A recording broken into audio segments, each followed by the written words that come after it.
Welcome to RVing in New England, the nation's only forum that puts you on stage with some of the biggest names in the RV industry. And now your hosts, John DePietro and Bob Zagami.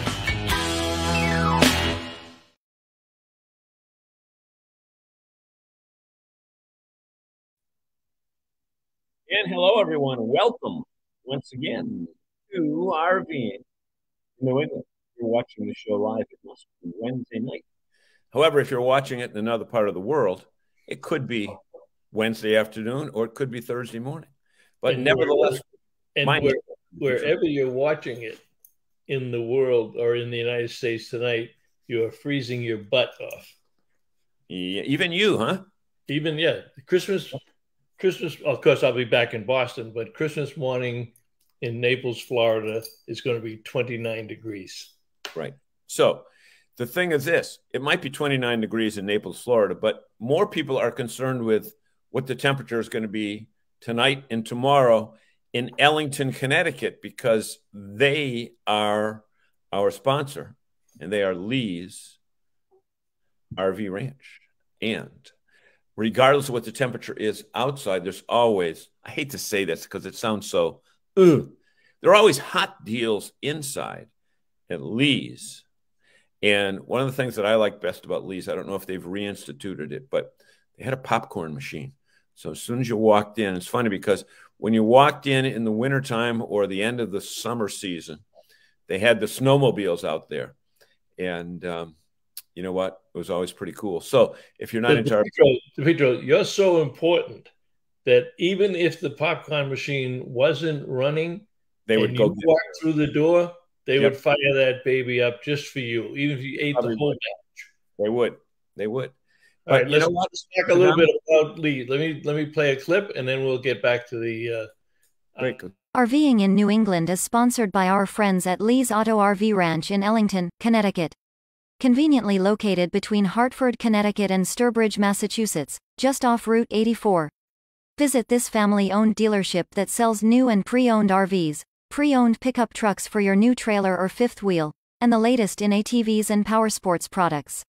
Now in their 28th year of serving outdoor enthusiasts throughout the Northeast, they offer a 28,000 square foot facility and a 50,000-pound Mohawk lift that can handle up to the largest diesel pusher motorhomes.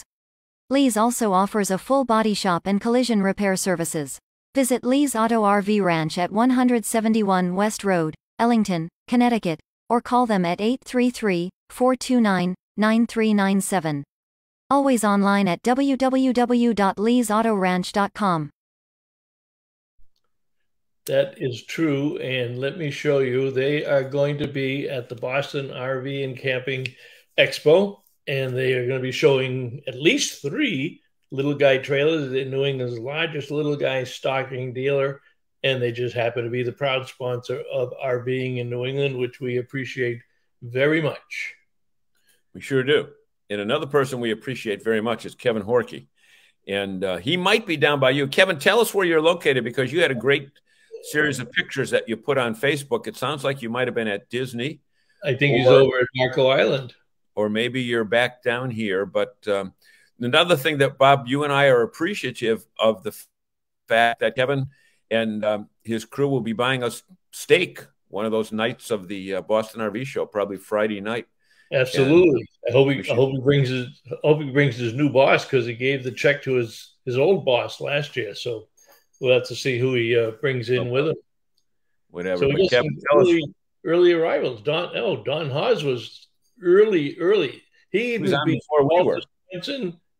Huh? He beat Swenson and Dante, and he beat Jerry Plant. Wait a minute. Before Swenson comes on, he made it from Massachusetts to the other side of Orlando in less than 24 hours, including overnight in the hotel. 23 hours and 55 minutes. Which is, and he said he never went, he lies, because he said he never went between 68 and 72. That's physically impossible to do. No, it's only divide up the miles. Well, actually, he's less, because he's 3 hours from me. Yeah. You do that. So what do we got here? We got Don. We got Dante's on. Well, He's still at Daytona. He'll soon come over here. Kevin there with his family. Yeah. Jerry Plant is on. Mark Polk is on. I knew Mark would be on. If he get a chance to say hello to Greg Gerber, he'd be here. I'm sure if John's not tied up, he'll be jumping on soon. Jim Conboy. Jim is doing a seminar, by the way, on the technical track this year on understanding RV roof, everything you ever want to know about RV roof maintenance and repair, and how to seal it and guarantee it for life. Audrey's on, looking forward to hitting the Boston RV show this year. Yeah, we're looking forward to seeing you there, Audrey. Yeah, with her 41 friends, Bob. She's bringing 41 friends to the show. Well, that's quite all right. The more, the merrier. But anyway, big show tonight. You know, this one could go 2 hours because we got an old friend. We talked to her. Well, he is old. Not as old as me. Time out. May not be as old as you either. We're going to talk about age, but we don't want to call him an old friend because being old kind of has a negative connotation to it. No, or thinking old. Thinking old will I never said he thinks old. But thinking old will kill you quickly. Thinking young will keep you alive even when you're chronologically not young. And we are going to talk about some great things tonight. I have done extensive research for this show. I'm going to shock our audience with the research that I've done. That's brilliant. Show. Because, everybody, it is our pleasure, a distinct pleasure to introduce you to who you probably already know, who have certainly heard about in the industry, Mr. Greg Gerber. Press the button. There he is. He magically Greetings from Sun City, Arizona. What do you got for weather there, Gerber? About 70 degrees today and sunny. Okay. Swenson just jumped on, so we got the knock on him out of the way before he actually jumped on, but he may have heard it. He's down here in Central Florida. Walter, just type in what was your actual elapsed time of driving. There's Don Polk. Hello, Bob and John. Great to see you, Greg. Hello, Greg Gerber. See, you're going to have a lot of members of the Greg Gerber fan club. You know, there may be some people on here that don't know who you are. So we could tease them and not really tell them who you are, just ask you a lot of questions. But just not have them on for 20 minutes. The quick intro as to who you are and why we might have you on the show tonight. Sure. I started as a journalist in the RV industry in January of 2000 when I became the editor-in-chief of RV Trade Digest. It was a business-to-business publication that served the industry for many, many years. But they did not see the internet coming. And the internet decimated publishing, and they refused to move everything online. So when that business publication shut down, I went online and created my own. At RV Daily Report, which I ran from 2009 until it was formally shut down completely in June of 2019. Now that also, you're a humble man. So you got to understand, you're between two giants tonight, Gerber. So you kind of got to fight for airspace. But you were the very first person to publish a daily newsletter in this industry. And everybody else in the industry told you to get your head examined. That was funny. Absolutely. I can still remember going to the National RV Trade or the National RV Show in Louisville, Kentucky that year and telling them what I was going to do. And people telling me there is not enough news in the RV industry to warrant a daily publication. And B, nobody has time to go online to read that stuff. And what's funny is I started the publication and within a couple of months, all of the other magazines serving the RV industry had gone online and were sending out daily newsletters as well. But I'll say it on the air. I've said it, over the years. You had the best newsletter because you were from the old school. You did accurate investigative reporting. You reported the facts. You reported the pros and cons. If it was a negative comment, you presented a positive solution to it. Now, some people didn't listen to those, but you were not afraid to take a stand about some of the challenges of the industry, and others don't do that. However, Bob, I want to ask you one question. Are you? Yeah, I want to ask if you are insinuating that today's news media doesn't give you fair and balanced reporting with any prejudices at all. There's no prejudice in our reporting. Everything is straight down the middle and told factually, and that's it. Except on this channel, this channel, this channel, this channel, this channel. If you don't watch certain channels in America today, you don't even know what's going on in America today. Well, Greg was watched by Twitter to make sure that he didn't say anything controversial. So they had him what is it? Shadowed? What's that word that they shadow were using? Banned? Shadow banding? I don't know. Yeah. Shadow banning. Well, that's true, because Twitter wasn't a big thing when Gerber was. I was not on Twitter. No, was running hot and heavy. But in today's world, Gerber would be banned. Yeah, you know, that's right. Actually, right. I'm surprised I have. Well, I don't do Twitter a lot. Yeah. I'm surprised Facebook has never put me in jail yet. Yeah. You're fortunate. So, we did that daily newsletter at RV Daily Report every day at 4:00 Eastern Time. We put in everything that we could find in news that day, regardless of where it came from. We just provided links to other resources and covered our own news and generated our own feature stories and things like that too. It was a great publication. I really enjoyed doing that. But that was a brilliant strategy though, because everybody else tried to push it out around noontime, and a lot of times that was yesterday's news because you really hadn't got stuff into the news cycle. So you blazed the trail at 4:00, and I don't know if you've noticed, but last year or the year before, RV Pro switched from noontime to 4 p.m. So RV Pro now publishes in that, we'll call it the Greg Gerber slot. How's that? That works for me. What do you miss most about the RV life, Greg? All the people hanging out with guys like you. Hold on a second. We got to set this up properly.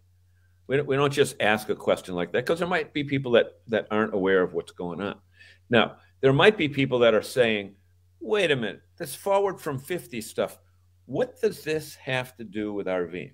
Now, because I'm obviously the more talented member of the duo that's here every week, what I did was I put something together that shows that thanks to COVID and thanks to RVing and thanks to the fact that people don't have to be in offices anymore, people that are over 50 years old can be free to travel, and they can be free to get that corporate noose off their neck before they're 70 years old when they have no steam left.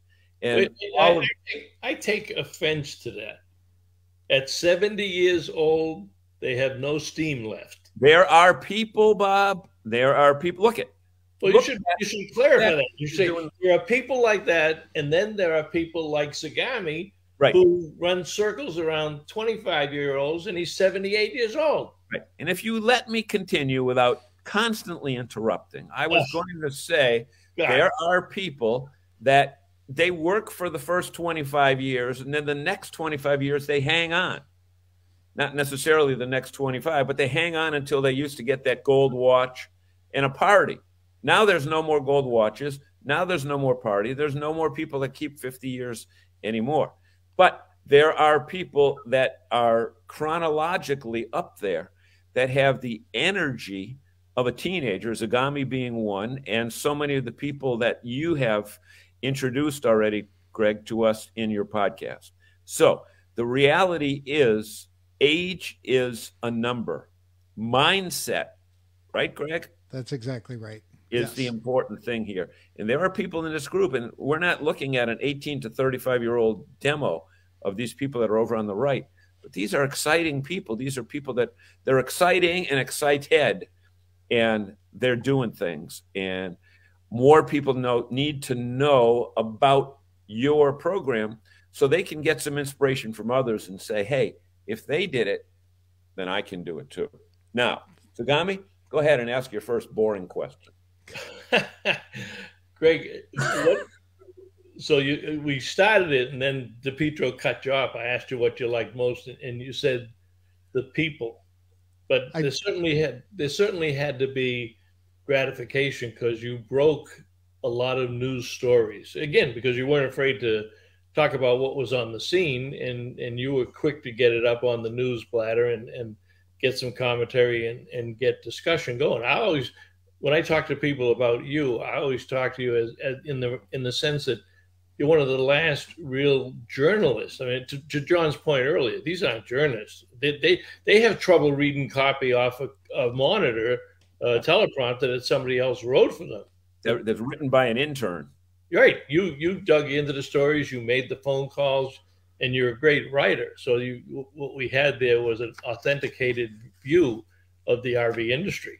Thank you. I appreciate that. We did have a number of firsts. I was the first guy to develop a blog in the RV industry. Yep. My publication came to me and said, well, we are not going to give you a website, but we will give you a blog. Would that work? Do you think you could talk about things outside of RVing or about the RV industry? And I said, I have more opinions than you're going to like to know.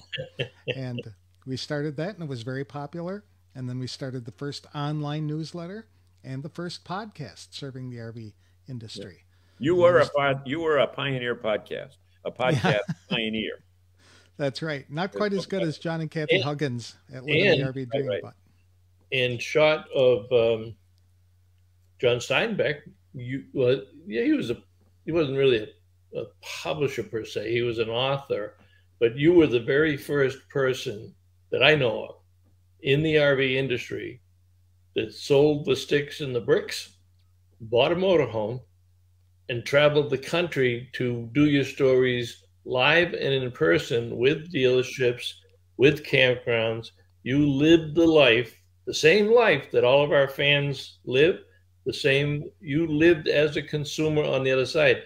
And that opened your eyes to the industry, didn't it? It did. That was also very fun because I loved going to visit business owners at their location, talking to them in person. They loved to take me on tours of their property and their companies and show me what they were doing. And that provided a unique perspective for me because I could on the tour see something going on and say, hey, tell me about this. I've never seen this before. And that's how we uncovered some new ideas for the industry that were being introduced by other people. And then we shared the best practices with others in the industry. And that worked Greg, really well for a long time. How novel a concept, an RV writer that is actually an RVer. Right. That's right. Yes. I thought it was going to be the crowning achievement of my career, but it turned out not to be. Okay. But Greg, let's talk about something. Your RV that you bought, you even had a name for it. Nelson.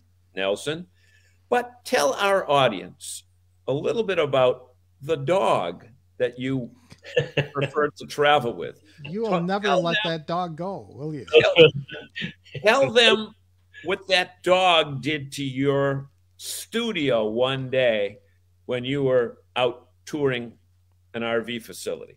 Well, some well-meaning friends, some of them are on this show listening, encouraged me to get a dog because they thought I was lonely and needed companionship. That wasn't perhaps Dawn Polk, was it? She was a big part of that, yes. Yeah. So I got a dog out of a shelter in Branson, Missouri when I was traveling through there. And he was perfect. I went to the shelter and talked to him and, engaged him and all of that. And he just seemed so mellow and so nice and all of that. But I think what the shelter did was drug the animal because 2 days after I brought him home, the drugs wore off and he became a different dog. And so I left one day and he went and he chewed through every cord underneath the driver's seat and the passenger seat that controlled the seats going back and forth. He was a pit bull, but he wasn't a pit bull. No, he was something else. That's for sure. Through a podcast cable. He even chewed through a computer cord. I remember that. I was working at my desk and he was on the passenger seat on the other side of my desk. And he was, I didn't know what he was doing. I thought he was napping. All of a sudden I heard pop and he jumped up and he ran across the RV and jumped into the bedroom. And I go, what the heck went on? And he chewed through a live cord, the live power cord for my computer. And he short-circuited himself. And I found him in the bedroom and he was just shaking. He was like, what was that? But, I don't understand it, Greg, because Dawn just posted and she says, He was perfect the night we doggy sat. It must be the personality, right? I was going to say, maybe it was you. Name, Buddy? That's right. His name was Buddy. Mark says Bad Buddy. Buddy was his name, right? The Buddy was his name. That's right. And he was not long for the RV. After one night, he woke me up, or I woke up. I was sleeping, and I smelled the smell. And I'm like, what did you do? And I'm looking all over the place. All right, where is it? Where is it? And there's nothing. So I'm thinking, okay, well, he's just gassy and he's letting me know he has to go out. So I grab the leash and I go to open the door and I look over there and I see it. A big steaming pile on top of my dashboard. And it was just how he got up there to do that. But he went to go live with my daughter a short time after that. Greg, that is very descriptive. You can tell you're a writer because you brought in those adjectives. Steaming. That's right. Yeah. Anybody who's owned the dog knows what a steaming pile looks like. That's right. And he would go to the campgrounds, and everybody knew I was an industry journalist. So I was staying at the campground and he would go, I'd let him out thinking it'd be okay just to let him sit out there and enjoy the outside. Oh no. That's when he turned into a ditch witch. And I'd just see his legs spread in the back and the sand was going in and out and he was digging holes in campgrounds everywhere I went. And I was like mortified. But yeah, Buddy, he was a good experience. Lots of fun things to talk about. Yeah. Before we jump, we'll jump into Forward from 50 after the commercial break at the half hour. But I know that you're still got some tentacles into the RV industry with the boys down in Athens, Texas. Yes. Yep. Terry Nevada Cooper and Tony Flamier and Steve Anderson. Talk about what you're doing with them and how that's going. I've been contracted to write press releases for the National RV Training Academy and the associations that certify technicians and inspectors. And I've been doing that now for almost 5 years, believe it or not. And they just got some amazing things going down. They're teaching people how to become mobile service technicians and independent RV inspectors. Then I also do some work for Workamper News. I write features for those and then do a weekly podcast for them where I interview RVers who've been out working and living the RV dream for many years, as well as the employers who hire work campers to go work for them at short-term jobs. Most of your guests are pretty good, but the one you had on last week, he fell a little bit short of your regular standard. Johnny D on my podcast. It's breaking all records. It is. People can go to Workamper News, right? Yep. .com. No, workampershow.com. A Workamper Show. That's work with a K is. Yep. WORK AMPER show.com. Correct. And look for podcasts. It's right up there. Yep. And then episodes. Scroll down. When you see steam, that's Rominus. There you go. We don't know what kind of steam it is, but nevertheless, steam. So now the key to the whole thing, Greg, is the RV life really allowed you to see the country and meet so many people on the road, right? I did, yes. But in fact, I'd recommend this for people who are considering going out full-time RVing. Don't do what I did. I moved that RV every 3 to 5 days. And I think I would have had a much more enjoyable experience and a better time had I done what work campers do. Move into a region and stay for 3 to 6 months, learning everything about that region, enjoying the foods, the things to see, and then moving on. Moving every 3 to 5 days was exhausting, and it really impacted my attitude a lot. And I could tell by the way I was writing and things I was talking about, and just my overall mood went way down. Yeah. And I don't know. You had a big, about a 38-foot Class A, right? 35-foot Winnebago Adventure. Were you towing, or did you not have a vehicle when you were? No, I towed, and that was part of my experience too. I blew up a Jeep when I was towing it, and I mean literally blew it up. I remember that. I pulled out of a campground in Fort Stockton, Texas, that had spent the night, and this is a newbie mistake. I had just left the car attached to the RV and went to bed. And the next day I started up the RV and went down the road. But you never realize that all of the oil settled out of the transmission. And because I didn't start the car again before I started towing, I was towing a dry transmission. And I didn't get maybe 4 or 5 miles down the road and I heard a bang. And I looked back and they were just all kinds of stuff on the highway. And I heard this nasty noise and I pulled over and there was literally a 3-foot hole in the floor of that Jeep. It had taken out the transmission, the transfer case, all of the wires from front to back. It was just the brakes, everything just disappeared in that. It was crazy. You didn't have Buddy in it during that time, did you? Buddy was long gone. Buddy was long gone. You can't blame Buddy for that. No, can't blame Buddy. Jump back to Athens for a minute. Sure. They're working on something really special and kind of unique. Talk about, and I don't know how much you're integrated with it, but I know you talk to them frequently. Talk a little bit about RV Unplugged. Yeah, this is kind of unique. What they have done is they brought 10 of the most well-recognized bloggers and YouTube influencers in the RV lifestyle together to a secret location where they engaged in a competition, kind of like a Survivor thing, and doing all kinds of fun activities to see who could survive best. And they had to do it on solar power, and they had to go ziplining and things like that. And they had to build things with minimal materials. And it was just some sort of a competition, and that will air starting in March, I believe. And it's going to be really cool to see what happened. It sounds it. They've done a lot of nice things down there. The other thing was you just had, and I know you put it out, a press release about the studio. They spent a lot of money on a studio, and that's I'm sure that's Todd's baby. But talk about Todd and what he does with that studio and why it's important to their operation.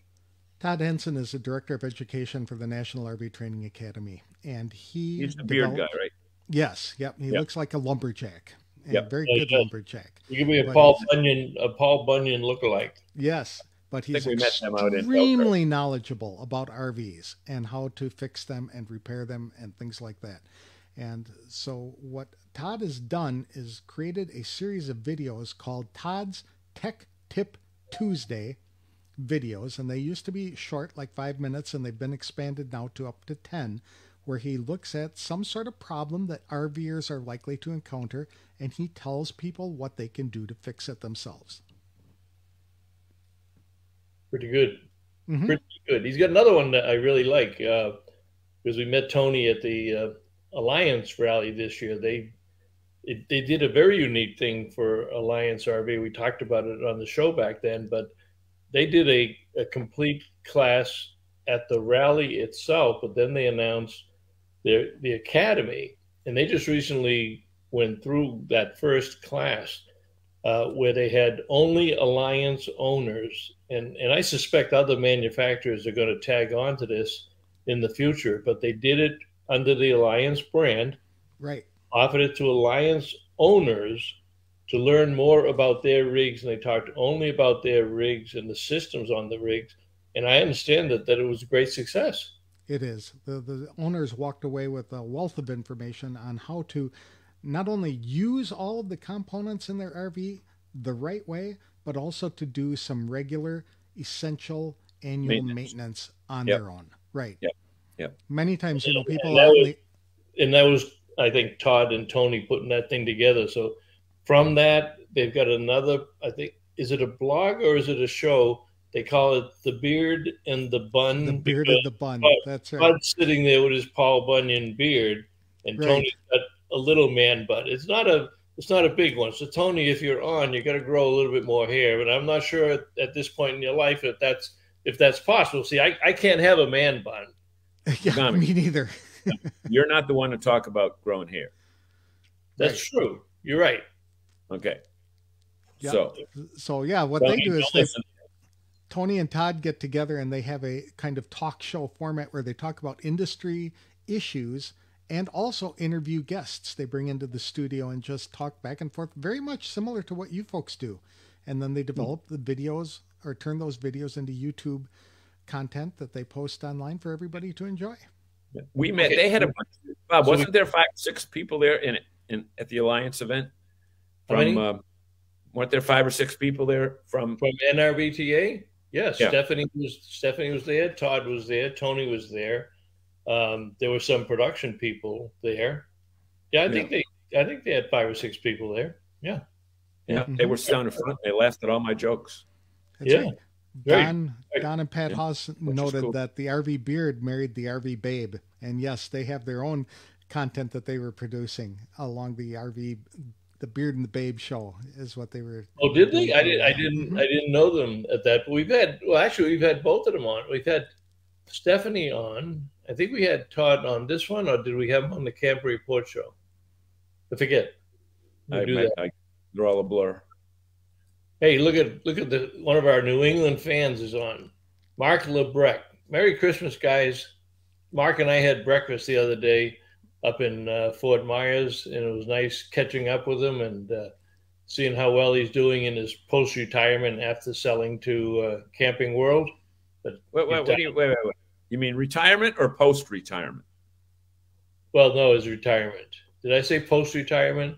Yeah, what's post-retirement? Post-retirement is not a place I don't want to talk about the post-retirement, right? I don't want to go there. Unless you know something about Mark that we don't know. Let me do a quick commercial, and we will then come back and talk about Forward from 50. Super. Yeah. Including a visit from Colonel Sanders. Oh, yes. You were reading the book. A visit from Colonel Sanders. Okay, yeah. Now there we go. Who's the guy? Hi everyone, I'm Grace and this is Stephanie. We're from Lee's Auto and RV, and today we wanted to show you the teardrop trailers and the conveniences that they offer with all of the things that make it so easy to camp in them. Yeah, so if you stick around after this video, we're just going to showcase some of our favorite things as women who sometimes do travel alone. We'll show you some of our favorite things about these teardrop campers. So call or visit us and let us know if you have any questions. We are one of the biggest dealers for little guys in the area. We have 3 different sizes, and we'd love to show them to you. Come on down, guys.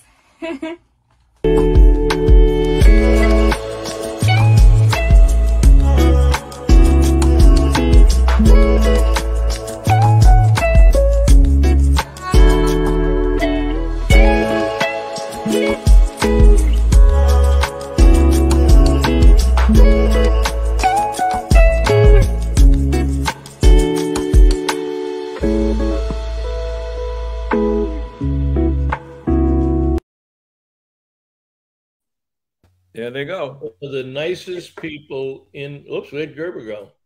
No. Have to call back in. Call back in, Gregor. They are some of the nicest people you'd ever want to meet. And if you haven't had a chance to go down to Lee's Auto and RV Ranch, thanks, Gerber. Glad. I figured you guys would banter back and forth for a minute and leave me off the air, but no, you jumped right in and made my reintroduction obvious to everybody. Thank you.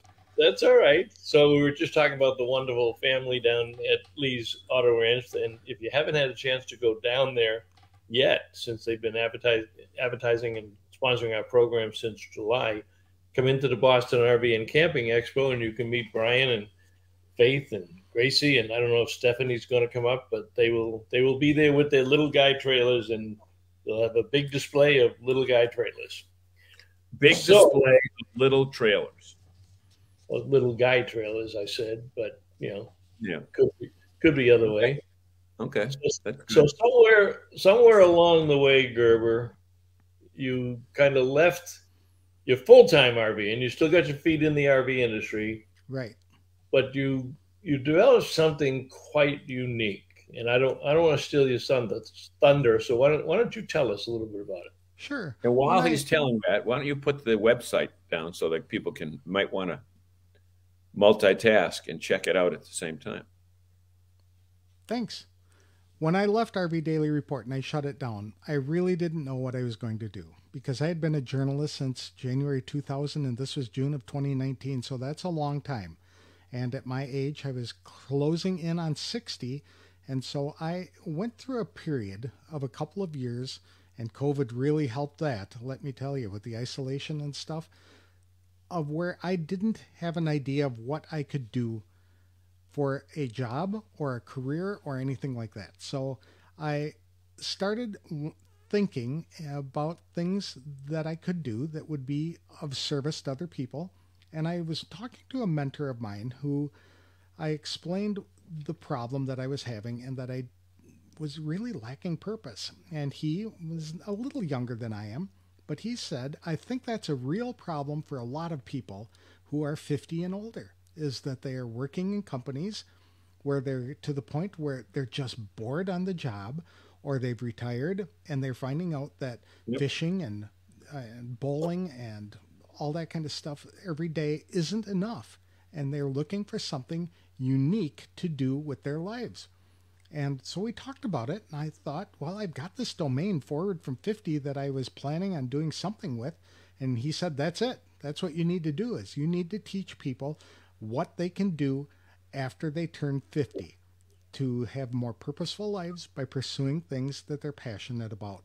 And so that's how Forward from 50 was born.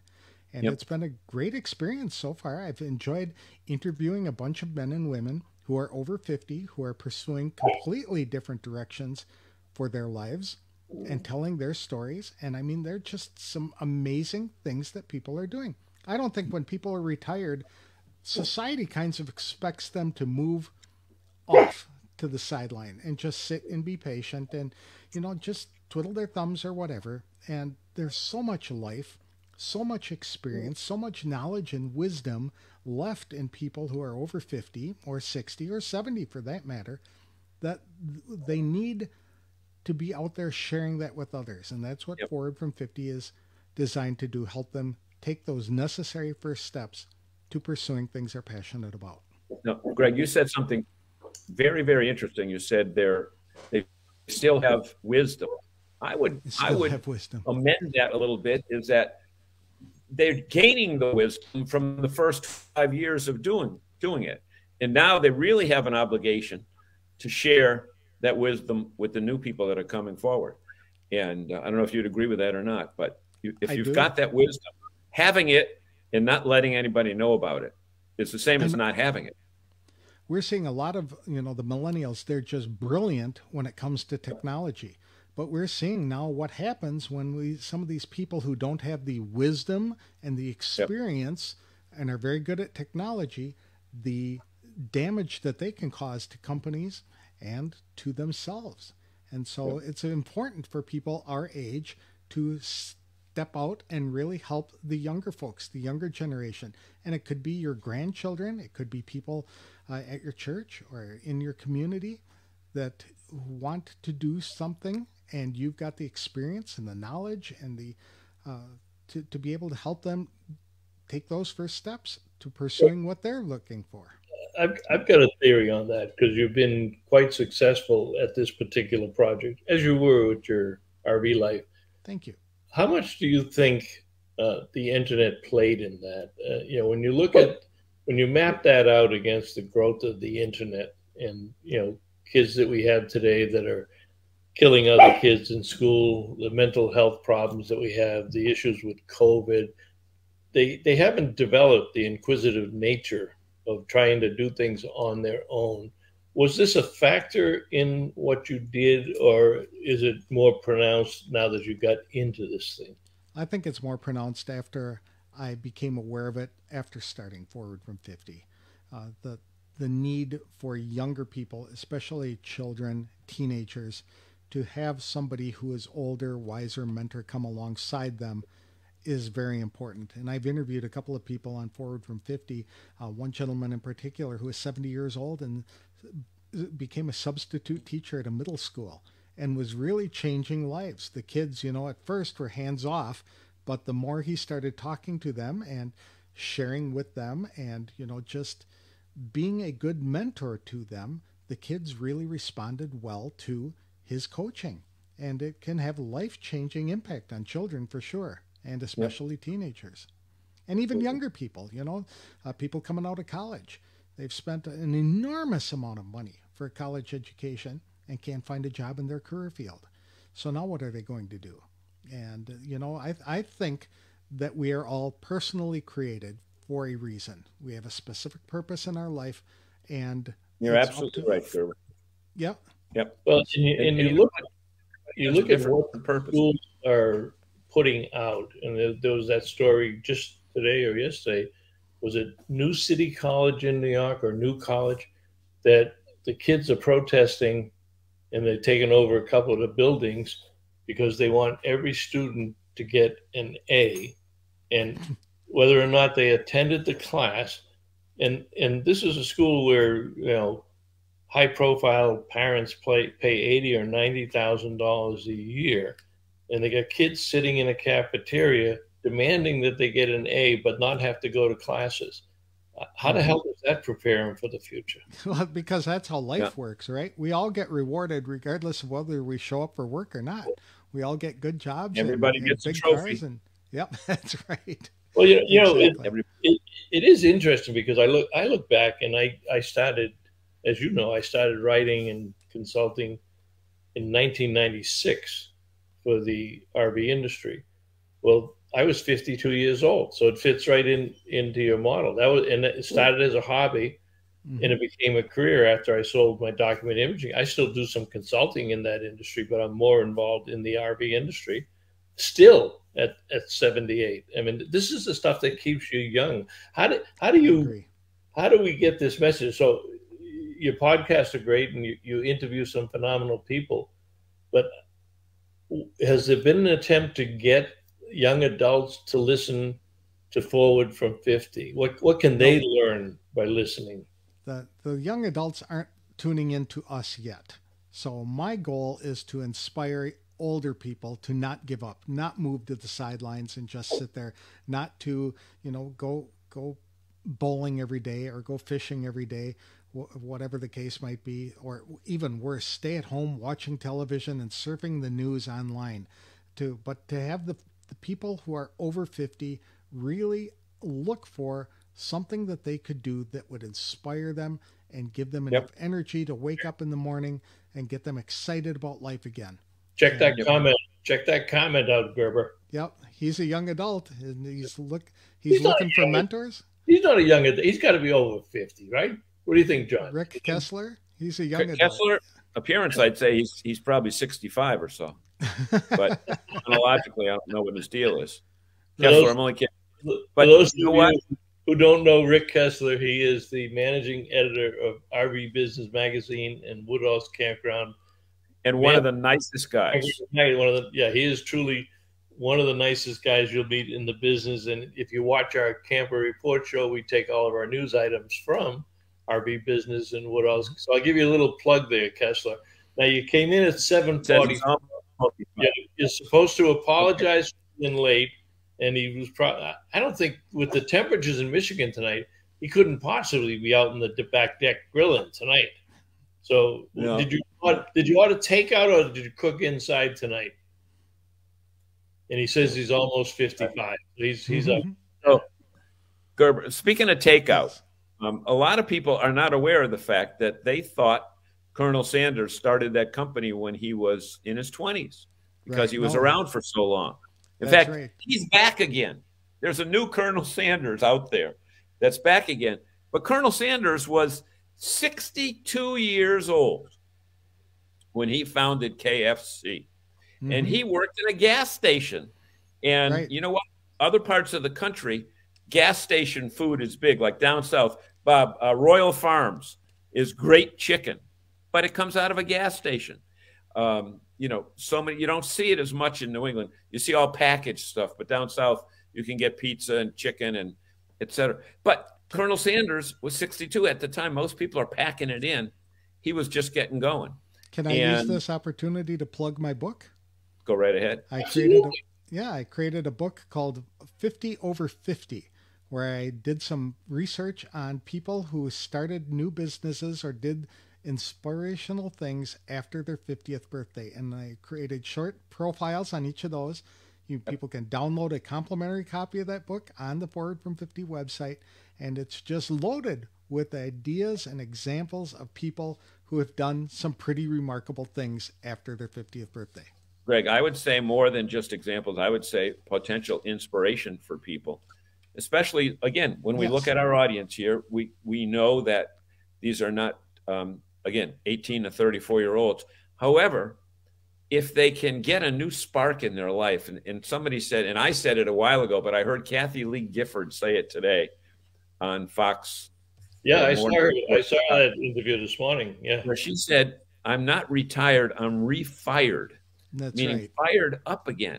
And think, somebody said it's a sin to die with spirit still left in you. Mm-hmm. Okay. So if anything, when you go into your grave, you want to go all worn out because you did so much. And in all the years I worked with Kenny Rogers, I remember him saying, and he'd be on all these talk shows, and they'd say, "How do you keep going?" And he said, everybody needs three things: something to do, someone to love, but most importantly, something to look forward to. And when you go to sleep at night and you have nothing to look forward to the next day, that's right. Yep. Okay. We call that grumpy old man syndrome. I even wrote a blog about that. There you go. You should read it, Zagami. I'm kidding. You're far from being a grumpy old man, but there is an excerpt from it that I'll read. It's when the highlight of your week is to sit around a table at McDonald's with a dozen other grumpy old men rehashing the same world problems they did last week and retelling the same stories from their heyday. Then you know there's not much hope for things to improve. When you don't read books, when you don't read books to improve your wisdom, knowledge, or insight, but stop whatever you're doing to read the latest news story notification that pops up on your phone, then you know your mind is slowly wasting away. And when all you can do is send one spam email after another to your friends and family promoting the latest fear-mongering news story or silly video you watched on YouTube, you're grasping for anything you hope provides validation for your existence.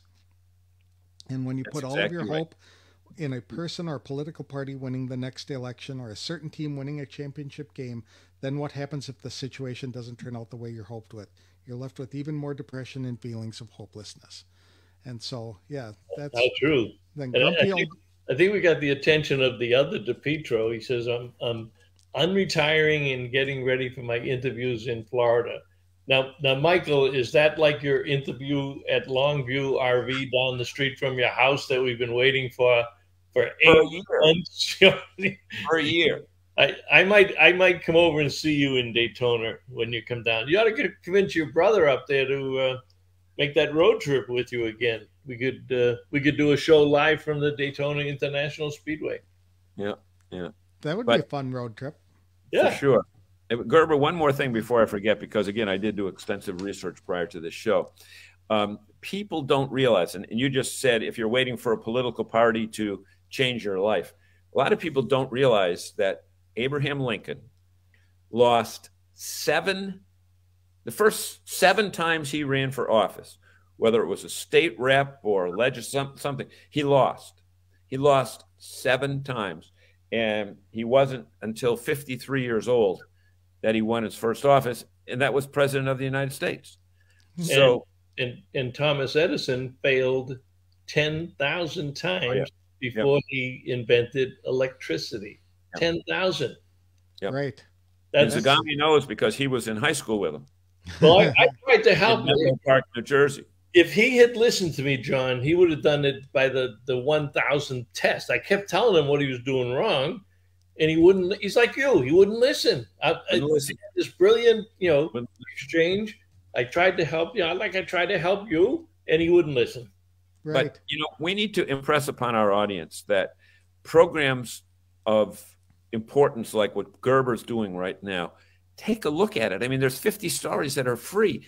Anybody in this audience can relate to one person out of that 50. And it might, the thing that you say, I can do that. Or another thing you got to understand is when people hit 50 years old, usually the people that hired them that thought they were good are no longer with that company. Okay. So right now you're on your own. And as much as companies will deny it, they don't want anybody over 50 anymore. They want the new people with allegedly enthusiasm, which is totally incorrect, but they can pay them less. Right. Okay. So companies are stupid when they get rid of their producing old timers. Now, there are plenty of people that are over 50 that should have quit 5 years ago, 5 years prior to that, because they're just waiting for that ring or that wristwatch or whatever. But I don't think, look, if this audience plans on every Wednesday night watching a show to learn how to be better RVers, why not take time and listen to a former RVer tell you what other people have done to better their lives? And the fact is, Zagami will tell you, he ain't planning on retiring. I retire. You can't. If you do something you love, it's not work, right, Zagami? No, that's absolutely. This is so much fun. Seriously, Right. If you keep the brain going. Hey, we're really fortunate to have Greg Gerber with us tonight because he's been a role model for John and I. We do have one thing in common with Gerber, probably only one thing, because he writes better than we do, he does blogs better than we do, he does the investigations. He eats Italian food. Can you think of the one thing that we have in common with Greg? I know what it is. We're all dodos, right? Oh, Yep. right. Dads of daughters only.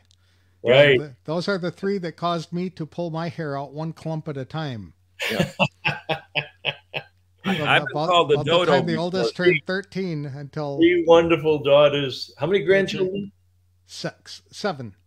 7 grandchildren. Wow. He had to check on that. He forgot. I have trouble with one. Well, wait a minute. You got more than... Actually, no, it's 5. I keep getting mixed up because my youngest daughter keeps adopting or keeps fostering kids, so I consider them my grandchildren as well. And then, kids move out of their home and new ones come in. But she just had a child of her own and adopted one of the kids she fostered. So, yep. My youngest has 2, my oldest has 1, my middle has 2. So that's 2, 4, 5. 5. Yeah. And we got 6. There you go. We're Can I point out that it's so important to have a purpose, especially for men, because the Social Security Administration found that people who retire at 55 are often dead before they get to 65. In fact, they're 89% more likely to die when they retire at 55. And do nothing. That's what a lot of people say is, they say it's bad diet, it's smoking, drinking, gaining weight, stress, not enough sleep, etc. But I think the thing they're overlooking is that most of these people don't have a purpose. And without a sense of purpose, they don't see a reason for their life and they just give up. And each of us have unique skills, talents, and abilities that can benefit other people. And we have a duty and an obligation, really, to share our wisdom, experience, and knowledge with other people. Right. Couldn't say it better. Absolutely. Yep. You're absolutely right. And the other thing is this, and I'll say it because I've been in this TV business for so long. If you spend all day watching TV, you are killing yourself mentally because the crap that's on TV, it used to be just the sitcoms. There were always dysfunctional families. Okay. Even going back to Andy Griffith, nobody knows where Opie came from. But the crap that you see today on TV, including the news, will pollute your thinking. It'll kill it. It'll make you fearful. Off that TV. But it's not just TV, it's social media, which runs rampant and which the kids are addicted to. The TikTok, the number of kids that are on TikTok, you're talking millions. They're stealing our integrity, they're stealing our brains. It's not just TV. Right. It's funny you should mention that because I gave up news again the Saturday after Thanksgiving when I arrived back in Arizona from a 7-week trip. And I haven't read a news story, watched a newscast or anything like that for over 3 weeks. And I could tell within a week a significant improvement in my attitude. And it's all negative crap. It is designed to keep you fearful and tuning in for more. You've got to keep the updates. So I saw somebody posted that on Facebook. How are you supposed to keep up with the news and without giving into all of this stuff. And it's like, you don't need to keep up with the news. I mean, you can't influence it. You can't do anything about it. So why bring it into your head? So what you should do all day is watch replays, because we've got 6.5 years of replays of RVing in New England. There you go. Instead of watching that would work. CNN or MSNBC or even Fox. That's right. That'll spruce it up a little bit. We got about 3 or 4 minutes, Greg. What else do you want to tell us about Forward from 50, or what else you got on your project plan for 2023? Well, not only do we publish some great features at Forward from 50, but I do find some insightful news stories around every now and again that I like to share with my audience. And I realize that a lot of people don't have time to go to Forward from 50 every day to see what's new. So if they come to our site now, they can subscribe to a newsletter where I send out a synopsis every week of the stories that we posted that week. And so they'll get the inspirational features and the insightful news all together, delivered right to their inbox. Doesn't cost them a dime. They can unsubscribe at any time, but I encourage people to do that. And I see you got a Facebook group also. Yep. Look for me on Facebook at Forward from 50. It's a group set up for that, and love to have conversations with people up there. And your blog is Passionate Purpose? That's the podcast. I call that the podcast. The podcast. Yep. Right. That's the podcast. That's so what I meant. I've interviewed these podcast, people. You got Passionate Purpose, and then you got the Workamper News podcast. Right. Yep. And what's the name on that one? Workamper Show. Workamper Show. Okay. Yep. .com. Yeah. Yep. No, I'm talking about the podcast. Podcast is called the Workamper Show. Yes. The Workamper Show. Available at workampershow.com. Correct. And then look for podcasts. There but you look go. for me before anybody else, ladies and gentlemen. Okay, so is the school, we're getting close to the January show. And I've been working on the program and the ads and everything this week, long days. So I feel like giving away 2 tickets. And don't look at the dates because I haven't got the new comp tickets yet for 23. But I'm going to give 2 tickets away to the Boston RV and Camping Show, January 13, 16. If you can tell me the name of the first magazine that Greg Gerber wrote for when he came into the industry. And I'll follow the comments to see what's what. I suspect some might do that again, but I'll give you 2 tickets to the Boston show. And if you save those tickets and come over to the seminar area, you could probably convince John and I to autograph them for you. There you go. Zagami. What? Let's make it a little easier. Easy? Why don't we give out 2 more tickets? Wait a minute. You're listening to the younger generation. Last year's ticket. Trophy just because you're on the show tonight. You want a ticket just because you happen to show up. Look it. Let's give out 2 more tickets to last year's show, like you're doing right now with those, to the first person that can type in Greg Gerber's first name. Okay, I'm game. If somebody can do that, I'll give them 2 tickets. Just watch. You're just funny. Just watch. So Don says thank you for yet another great show. See you, Greg, next time you are in Athens. Well, he got the name right. Yeah. Yeah. But that doesn't count. They didn't just type it. We just want somebody typing the word Greg. That's all. Not. We're giving them the answer now. Now we're giving them the answer. I love to go to Boston. Can I put my name in? Do we have anybody watching? Huh? Is anybody there? Do we have anybody watching? That's probably not a good example. There we go. This is a simple one, guys. Hooky doesn't need tickets. He gets in free of charge. Good night, Kevin Hooky. And have a great time over there in Marco Island. Although you came down at a very cold time, you're going to be okay. Come this week. Are you going to be home, Don? Are you going to be home for the show? You're not going to be back in New England. I mean, I'll tell you what. I'll send you the 2 tickets. Then you can send them to one of your friends in New England that has it. So if somebody happens to put the name down of the first magazine he wrote for, then we will give you 2. Teach them a trade, and they'll always have a purpose. John's main purpose is to aggravate Bob. That's and right. I do well. I do a damn good job of it.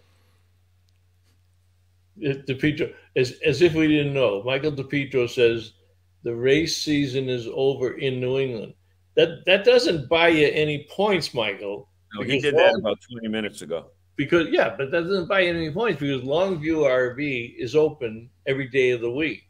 Right. And we're talking about a long overdue interview with the people at Longview RV. So it doesn't make a difference what the season is. I'm going to have to do it. Huh? You're probably going to have to step in and bail your brother out. Yep, and I'll get the money for it. Okay.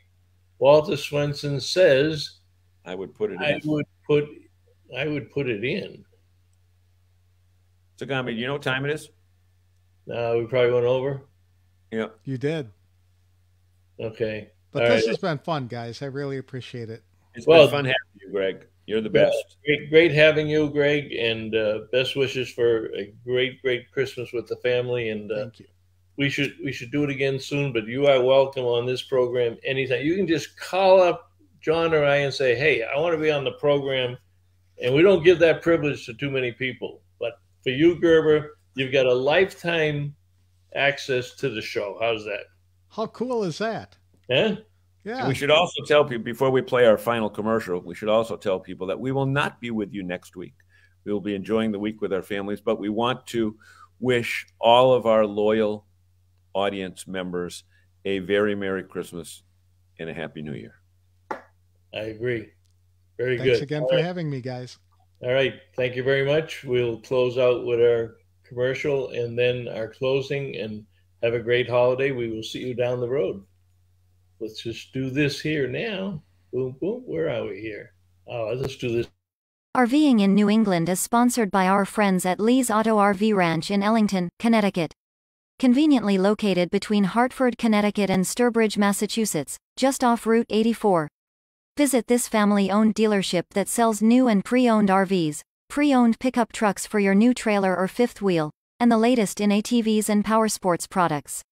Now in their 28th year of serving outdoor enthusiasts throughout the Northeast, they offer a 28,000 square foot facility and a 50,000 pound Mohawk lift that can handle up to the largest diesel pusher motorhomes. Lee's also offers a full body shop and collision repair services. Visit Lee's Auto RV Ranch at 171 West Road, Ellington, Connecticut, or call them at 833-429-9397. Always online at www.leesautoranch.com. This edition of RVing in New England was a presentation of the New England RV Dealers Association. Thanks for watching, and be sure to like us on Facebook, YouTube, and Instagram.